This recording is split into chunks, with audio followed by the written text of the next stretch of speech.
Hello, ladies and gentlemen, and welcome back to the Ultimate Doctor Who Marathon. This is the show where I take a look at every classic Doctor Who story plus a bunch of big finish audio dramas, one episode a day, 7 days a week. Today, on the 10th of March, 2020, we are starting a look at the Hannah Bartholomew trilogy. But of course, before we begin, as in 2019, YouTube was caught data mining the information of young underage users, and mainly children, therefore by violating the Children's Online Privacy Protection Act, or COPPA, and to rectify this, they enacted new policy meant to scapegoat creators. So, as always, this video is not meant for children. I'm not targeting at kids. Yes, Doctor Who is a show that the entire family can watch, but these videos, like all videos on my channel, are going at the story from the perspective of an adult. That being said, let's get right into the video. Today we're talking about Mark Morris's Moonflesh, starting with part 1, of course. Now, Moonflesh is interesting. This is the trilogy from 2014. I think it's actually the second trilogy released in the year, but this is the Peter Davison trilogy from that year, and I think it's one of the. It's one of those trilogies that I think is really, really interesting, overall, because this is one of those trilogies where there's, like the Thomas Brewster trilogy, there is a new companion, but it's the Fifth Doctor, Nyssa, and in this first episode, Mark Morris starts out his story pretty well, but I think he falls into a few traps, mainly that I don't know if it's it might be because he's using a Native American character, who is of the Sioux tribe, which isn't different. For some reason, listening to this first episode, my mind immediately would jump back to the first ever Fifth Doctor Nyssa story, Land of the Dead, which, if you remember properly, I don't like. And I did not give a good review. And it feels like this is... And partially that's also because there's just the setting of an isolated house, that kind of really, creates the parallels that I'm seeing between Land of the Dead and Moonflesh, even when necessarily the parallels aren't there. This takes place in Edwardian England. There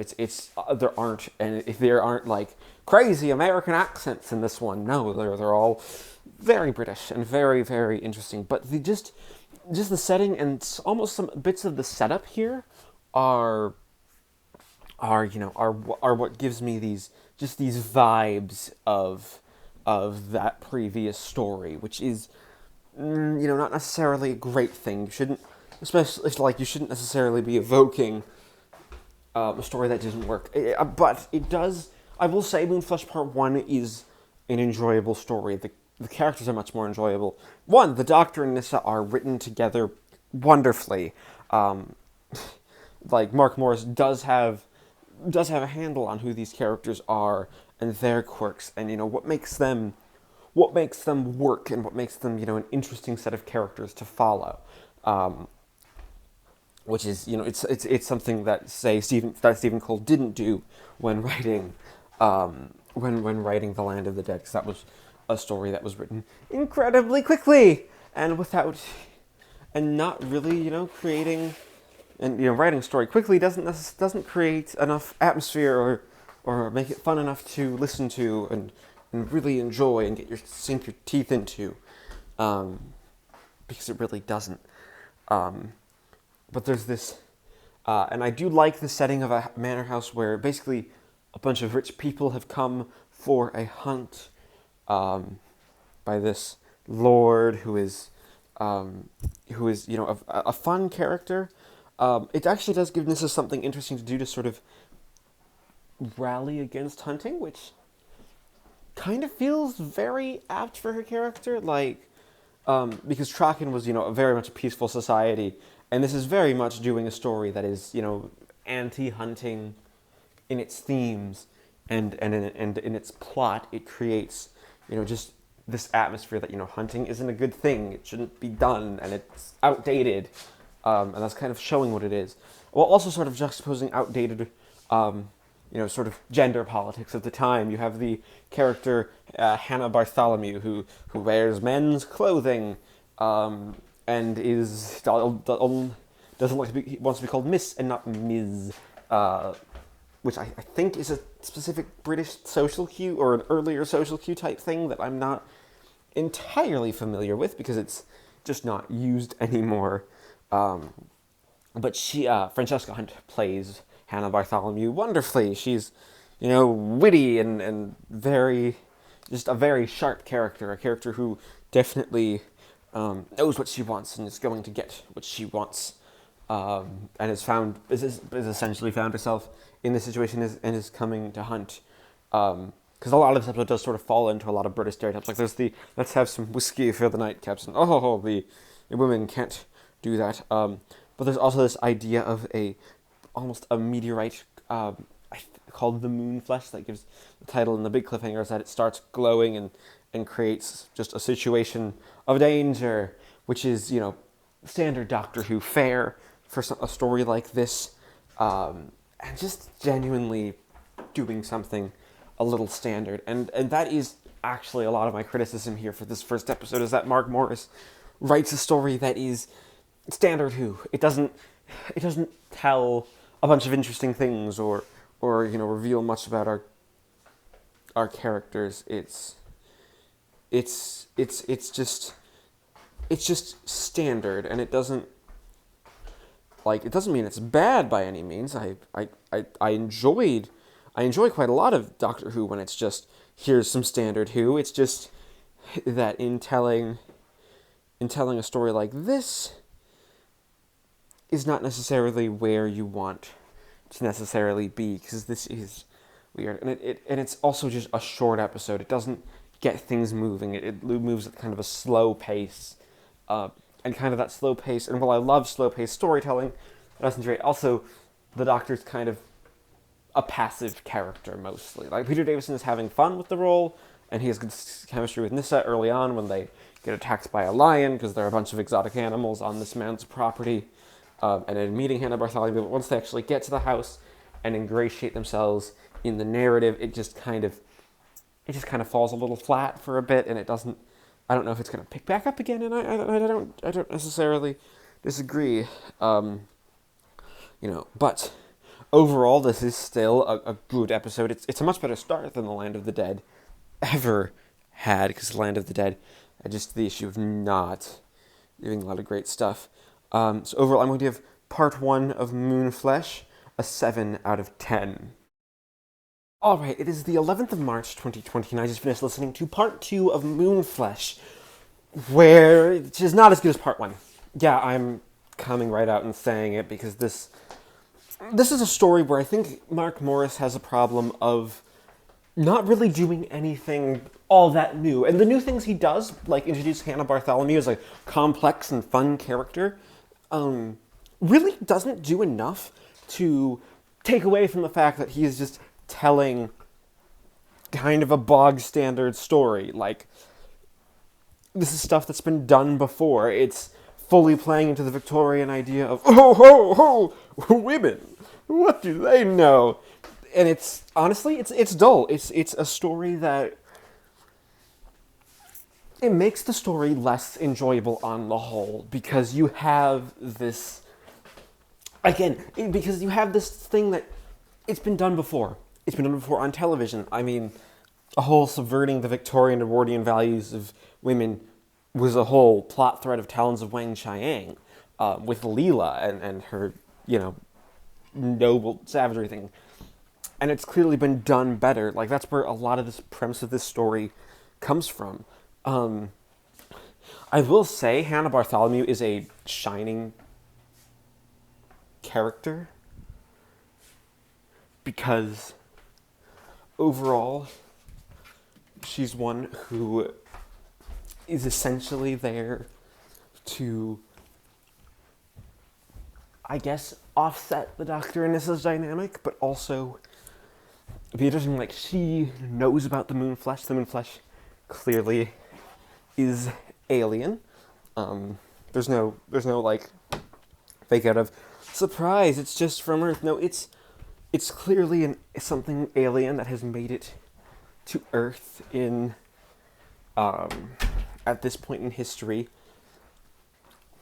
But like the way that it integrates itself into the plot is just where the story kind of falls apart. At least for me. At least for me a little bit, because this is where the story should be having its time to one, give some expansiveness to the characters, and give the characters something to do, something different. We should be playing around with these ideas, but like, what really the only plot development of this episode is the Doctor and a party go out to try to hunt this creature, and you have the Silver Crow character, our Sue character, kind of give some mythology on the Moonflesh. You also have, whereas you have Hannah Bartholomew being experienced as a spiritualist, and she gets all this fun development and just this fun bit of characterization where she's allowed to almost have fun and really gets to do things like she's what really makes this episode enjoyable.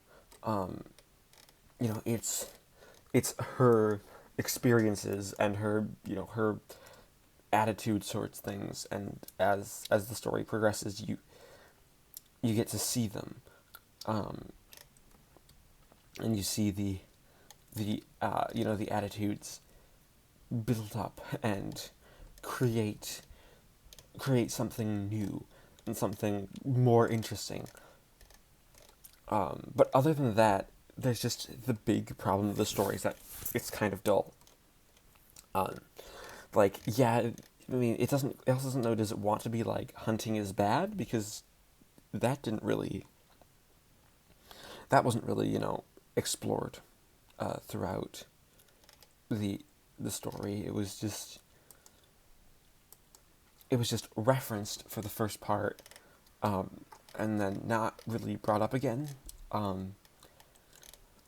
Is it trying to be a story of redemption for Hannah Bartholomew because she let this Moonflesh start to wreak havoc? Or is it doing something else entirely? This is just a confused story where you don't really know what the story's trying to be and where our story is trying to go from here. Like, what are we talking about? What's the idea here? Why are we doing this?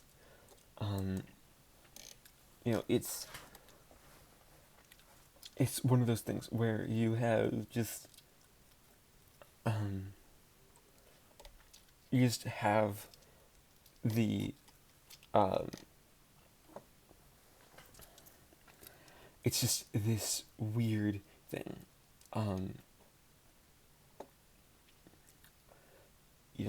It's this weird thing that doesn't quite work. Overall, it is a really, really weird, it's just a really odd, interesting story. We have the potential to be great, but we don't actually do anything with the premise. So overall, it's just Moonflesh Part 2 becomes a completely average story. A really, really, really, really odd things. It's okay. So I'm going to give Moonflesh Part 2 a 5 out of 10. Alright, it is the 12th of March 2020, and I just finished listening to Part 3 of Moonflesh. The weakest episode so far, and I think I can pinpoint why Moonflesh isn't working, at least for me. Not for any reason, because Mark Morris has elements of a great plot and a great Doctor Who plot at that here. Seriously, there is just a sense of excellence and one of those things, and it's one of those plots where you know that there's a good idea behind everything. The characters are really interesting and have the potential to really shine on the page. But where everything doesn't necessarily come together is that when Mark Morris is writing this story, he's kind of forgetting some fundamentals of characterization. And what I mean by that is that he's not characterizing the Doctor quite correctly, because this entire third episode has the Doctor trying to convince other people to allow themselves to be possessed by the alien. Yes, I get it, the Doctor knows it's safe, but that just doesn't seem like something that the Doctor would do, at least to me. It doesn't seem right that the Doctor is suggesting this as the solution to their problems. This is the Doctor. He wouldn't want someone to, be put into a situation of danger unnecessarily. And it doesn't seem necessary because of one line. There's literally one line that kind of lampshades all of this by saying, "Oh, I've been possessed multiple times, and look, and I've been mostly fine." Yeah, that's where this entire a lot of the story's issues come from. That one little line is enough to really make a lot of the story just not work, because it's one line it's essentially saying it doesn't matter that you're that I'm putting you in potential danger. It doesn't matter that this is happening.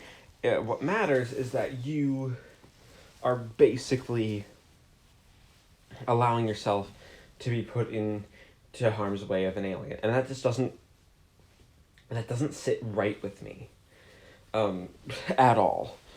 It's one of those parts of the story where you don't really. It doesn't feel like this is how the story's supposed to be. Now, I don't know if they're going to be revealing, oh, the Doctor's been possessed or something, or they're going to reveal some other twist that puts things into a different context, and recontextualizes bits of the story later on. But this is the penultimate episode. There's already a lot here that couldn't necessarily, that already just doesn't necessarily work.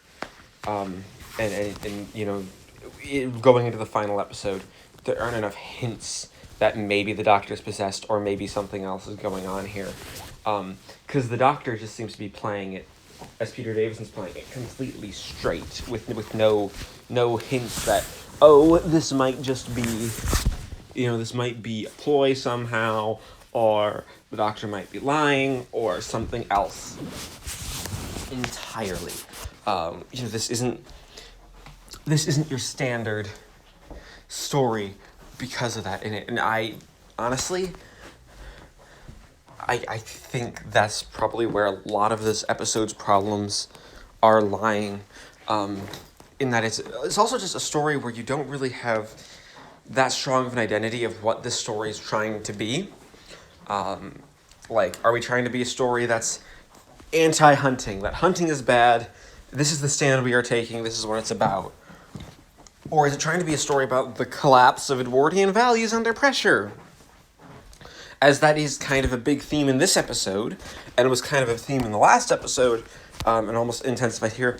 Or are we just telling a fun sci-fi romp? The story, it's confused. It's not going to be telling you.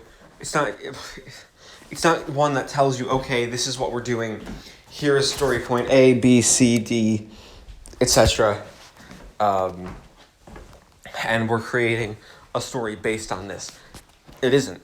It really isn't. This is just a story that's sort of jumping all over the place in themings and jumping all over the place in ideas before you can really get an understanding of what the author is going for.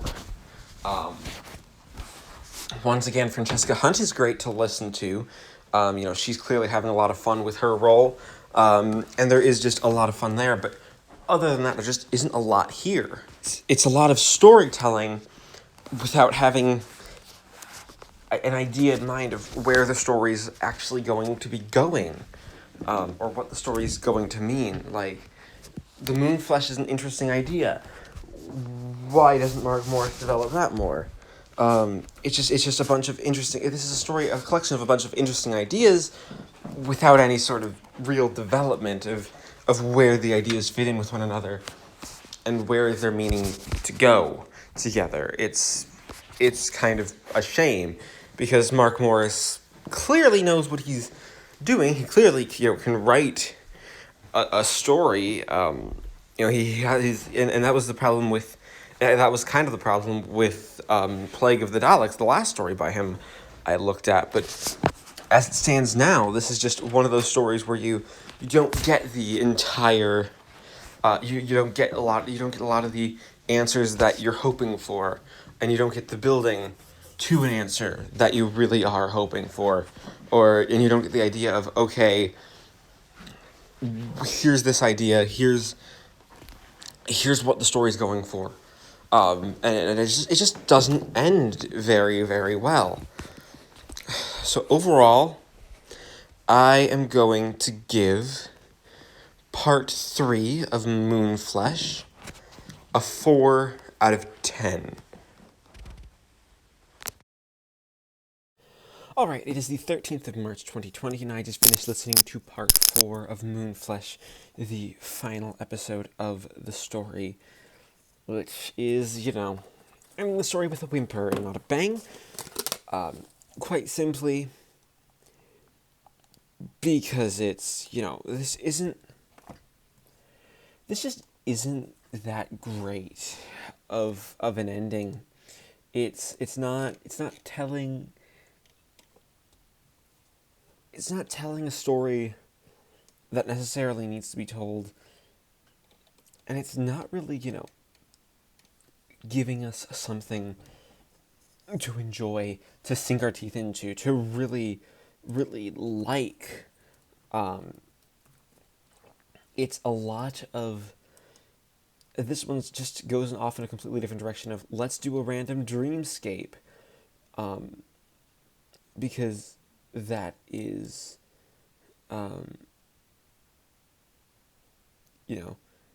it's one of those things where you have the old,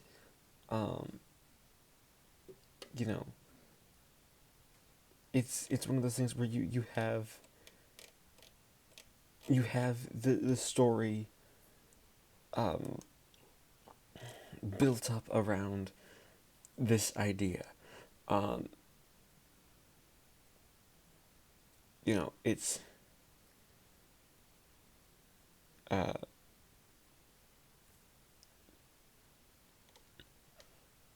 it's one of those things where you don't have the interesting idea.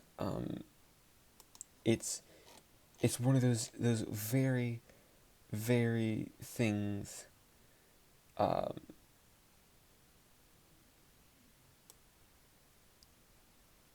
It's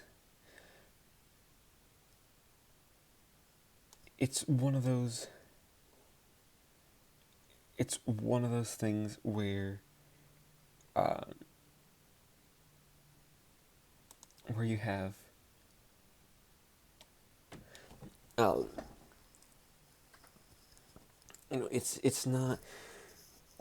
it's not the story that you get the most excited for. It's one of those things. It's one of those things where you don't get the ending. You get the ideas played around with, and you get stuff going on, but you just don't get what is entirely a story. It's one of those stories where you just sort of have you have one of those things. It's one of those things where you really you don't really get the entire story. It's not amazing. It's it's this very it's this very, very weird thing where you get like the spiritualist stuff where Silver Crow has his sort of plot line that doesn't really do as much. It's one of those weird things where you get to see what the story is maybe trying to do and trying to become, but not without really trying. It leaves you wanting something. It's not a it's one of those things where you have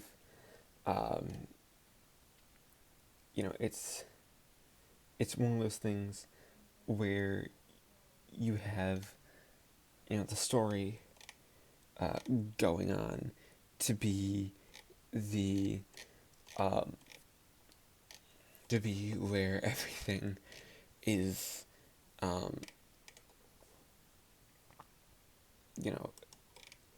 it's one of those things where you get the story built up around this plot, and it just sort of stops, and and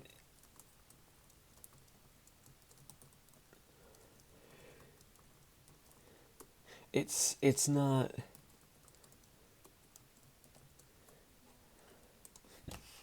it's not a it's not one of those plain stories. It just doesn't end well, or really does a good job of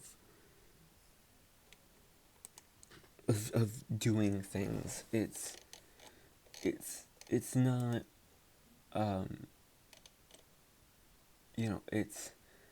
it's not one of those things.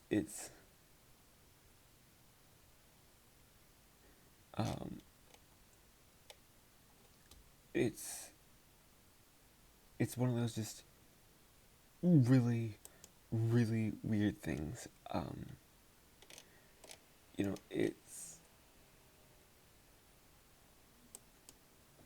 It just sort of stops. And it's not really the absolute